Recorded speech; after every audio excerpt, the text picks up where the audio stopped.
राज्यसभा चुनाव के दौरान हिमाचल की कांग्रेस सरकार को अस्थिर करने के आरोपों पर आज पूर्व विधायक राजेंद्र राणा, देवेंद्र भुट्टो, केएल ठाकुर बालूगंज थाने में पेश हुए। इस दौरान पूर्व विधायक राजेंद्र राणा ने कहा कि राज्यसभा में अपनी अंतरात्मा की आवाज सुनकर बाहरी प्रत्याशी के बजाय भाजपा के प्रत्याशी को वोट दिया, जिसे सरकार नहीं गिरती, उल्टा सरकार ने सदस्यता रद्द कर दी। जहां तक 5 स्टार होटल्स और हेलीकॉप्टर में सफर करने की बात है तो मैं साधन संपन्न हूँ और आधी जिंदगी 5 स्टार होटल्स में ही गुजारी है। सरकार चाहे तो इनकम टैक्स विभाग में शिकायत कर ले। वहीं राजेंद्र राणा ने सीएम सुक्खू पर तीखा हमला बोलते हुए कहा कि मुख्यमंत्री झूठी गारंटियां देकर सत्ता में आए हैं और मुख्यमंत्री से सरकार चल नहीं पा रही। आर्थिक प्रबंधन में सीएम फेल हो गए हैं। राणा ने आरोप लगाया कि मुख्यमंत्री बार बार चंडीगढ़ जाते रहते हैं और हिमाचल भवन में रुकने के बजाय 5 स्टार होटल्स पर रहते हैं और वहां किस किस से मिलते हैं और उसका खर्चा कौन उठाता है, ये अपने आप में बड़ा प्रश्न है। न युवाओं को नौकरियां मिल रही हैं और न ही कर्मचारियों की मांगे पूरी हो रही हैं। उन्होंने कहा कि मुख्यमंत्री ठाकुर सुखविंदर सिंह सुक्खू झूठ बोलने में माहिर है और देश में सबसे संवेदनहीन सीएम है। इस उपलब्धि के लिए सुक्खू को गोल्ड मेडल दिया जा सकता है। मुख्यमंत्री को किसी से मिलने के लिए समय नहीं है। जब भी कोई मिलने आता है तो वे किसी दूसरे कार्य में व्यस्त होने का बहाना लगा देते हैं। राजेंद्र राणा ने कहा कि ये सरकार सिर्फ जनता पर बोझ डालने आई है, लेकिन अब जनता अपने कंधों पर सरकार द्वारा डाले जा रहे इस बोझ को सहन नहीं कर पा रही और जल्द ही जनता इसका जवाब जरूर देगी। के लिए इनके पास पैसा नहीं है। नौजवानों के साथ जो है इन्होंने बड़े कीर्तिमान स्थापित किए कि 1 लाख नौकरियां देंगे। इन्होंने 2-4 नौकरियों के अलावा प्रदेश में किसी को नौकरी नहीं दी और जो जिन नौकरियों के लिए आवेदन भी गए थे वो भी इन्होंने जो किसी का रिजल्ट नहीं निकाला, कीर्तिमान स्थापित किया और प्रदेश के जो नौजवान हैं उनके साथ धोखा हुआ। और इसके अलावा और कई कीर्तिमान है। मैं एक चीज और कहना चाहता हूं कि कांग्रेस पार्टी के जो बालक स्वरूपी युवराज हैं और उनके हिमाचल प्रदेश में जो सेनापति हैं, एक शब्द भी संवेदना के नाम से उनके मुंह से कलकत्ता में इतना बड़ी दुर्घटना हुई और पूरे देश जो है, पूरे देश के डॉक्टर जो है सड़कों पे आए, सब लोगों ने उस बात का अफसोस मनाया और इनके मुंह से एक भी शब्द जो है वो नहीं निकला।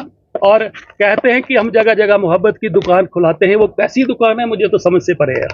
और दूसरी बात कि इन्होंने खजाने की जो बात कर रहे हैं, भीतरों पे तो पूरा पैसा लुटाया जा रहा है। इसके अलावा मुख्यमंत्री की एक और बड़ी खासियत है, इसीलिए तो मैं बार बार बोल रहा हूं कि इनके लिए कोई जो है गोल्ड मेडल जो है सरकार दे, केंद्र सरकार दे, मुख्यमंत्रियों का सम्मेलन हो, उस सम्मेलन में इनको जो है नवाजा जाए। यहाँ पर प्रदेश राष्ट्रीय कांग्रेस इनको नवाजे, क्योंकि ऐसे मुख्यमंत्री हैं कि प्रदेश में इससे पहले जयराम ठाकुर जी हुए, राजा वीरभद्र जी हुए, रोज पब्लिक से मिलते थे। इन्होंने एक दिन शुक्रवार कर दिया और शुक्रवार को भी कहते हैं कि ये तो मेरी तबीयत खराब है या मैं दिल्ली जा रहा हूं। लोग 8 बजे बैठ जाते हैं और 2-2 बजे तक लोगों से नहीं मिलते। और सबसे बड़ी बात, बड़ी हैरानी की बात है कि इतना बड़ा कीर्तिमान कि हमीरपुर में 16 तारीख को आए, 2 बजे रेस्ट हाउस आए और 2 बजे से 2:30 बजे के लंच किया और जितने लोग खड़े थे किसी से नहीं मिले और जाके आईपीएच के रेस्ट हाउस में जाकर सो गए हैं। और 3 बजे सोए, 7 बजे उठे और 7 से लेकर 9 बजे तक अधिकारियों के साथ बैठ गए। ये बहुत संवेदनशील मुख्यमंत्री हैं, इसलिए मैं आप सबके माध्यम से इनकी तारीफ करता हूं कि हिंदुस्तान में कोई मुख्यमंत्री आज तक नहीं जो कर पाया वो उन्होंने किया और इससे भी बड़ा कीर्तिमान इन्होंने स्थापित किया। तो हिमाचल प्रदेश पर 65,000 करोड़ रुपया कर्जा 2022 तक कितने मुख्यमंत्री, कितने सरकारें हुई, इतने वर्षों में हुआ। इन्होंने कीर्तिमान स्थापित किया कि 1.5 वर्ष के अंदर अंदर इन्होंने 35,000 करोड़ रुपया कर्जा ले लिया और एक बहुत बड़ा कीर्तिमान स्थापित किया। इसलिए मैं उनकी तारीफ करता हूं शिमला में आके और उनके लिए सिफारिश करता हूं कि केंद्र सरकार भी सोचे, कांग्रेस पार्टी भी सोचे और प्रदेश की कांग्रेस पार्टी भी सोचे, उनको बड़े किसी अवार्ड से सम्मानित किया जाना चाहिए। अब आपके कोई प्रश्न है तो आप इसके बारे में। आधा जीवन जो है वो 5 स्टार होटल्स में रहते हुए होगा। मैं वेल टू डू हूँ, साधन संपन्न हूँ और 5 स्टार होटल्स के अलावा हम कई बार जो हैं, हजारों बार जो है वो हेलीकॉप्टर और फ्लाइट से हमने फ्लाई किया है।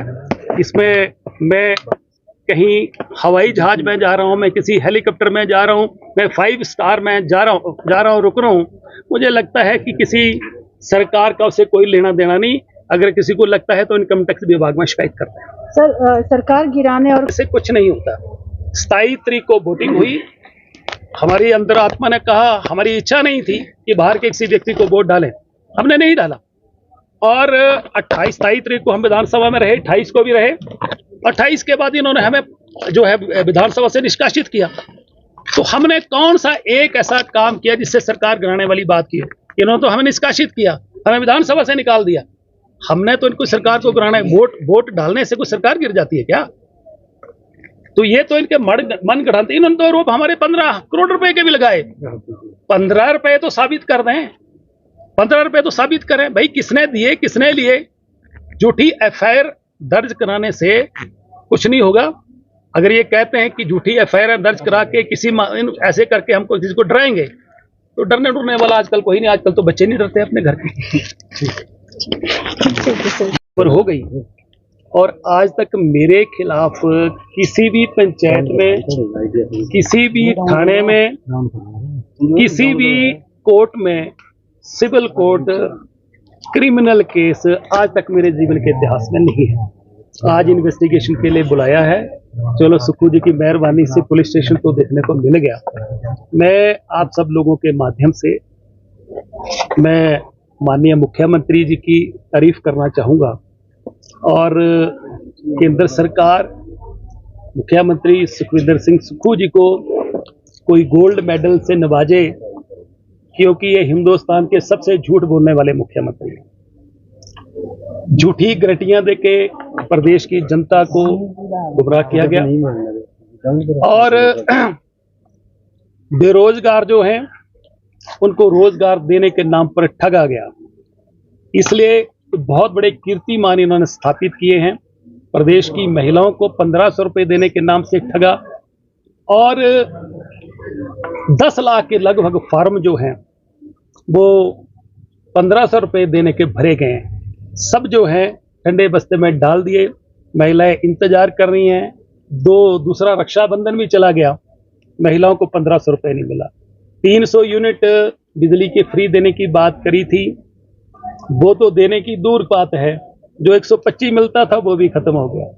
इसलिए हर जगह झूठ बोला गया और मुख्यमंत्री जो हैं वो चंडीगढ़ भी जाते हैं और आज तक के इतिहास में जितने मुख्यमंत्री हुए चंडीगढ़ गए, हिमाचल भवन में सीएम स्यूट है वहां रुकते थे। परंतु सुखविंदर सिंह सुक्खू जी जब भी जाते हैं 5 स्टार में, हयात में रुकते हैं या ताज में रुकते हैं। और जब रुकते हैं तो कितनी इनकी कृपा दिली होती है अपने साथ के ऊपर भी कि अपनी सिक्योरिटी को बोलते हैं कि भैया अब मैं भी मौज करूंगा, मजे में रहूंगा, आप भी जाके मजे करो।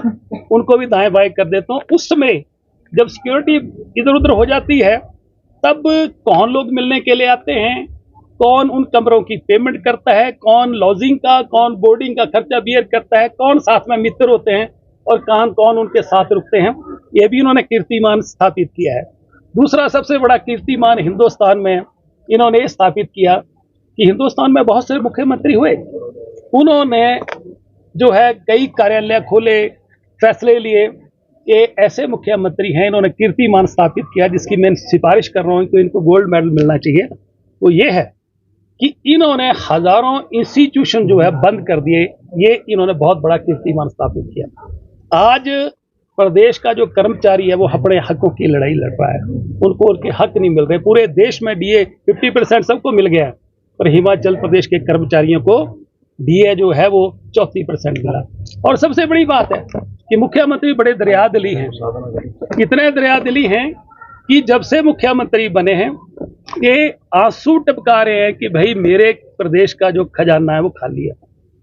और जब खजाना खाली होने की बात आती है और कोई मित्र उनके आंसुओं को पूछने के लिए रुमाल दे देता है तो उसको तुरंत जो है कैबिनेट रैंक जो है दे दिया जाता है। इतने कैबिनेट रैंक दे दिए हैं कि आज तक जितने मुख्यमंत्री हुए 2 SD से तीसरा कभी किसी ने नहीं लगाया। एक पॉलिटिकल एडवाइजर, एक मीडिया एडवाइजर, ज्यादा संख्या 4 ही। इनके दिल्ली में एडवाइजर, दिल्ली में मीडिया कोऑर्डिनेटर्स, चंडीगढ़ में और हिमाचल प्रदेश में 20 से ज्यादा उनके लिए 2.5 लाख रुपया सैलरी, उनके लिए दफ्तर, उनके लिए गाड़ी, उनके लिए बंगला, ये सब चीजें देने के लिए सरकार के पास पैसा है, परंतु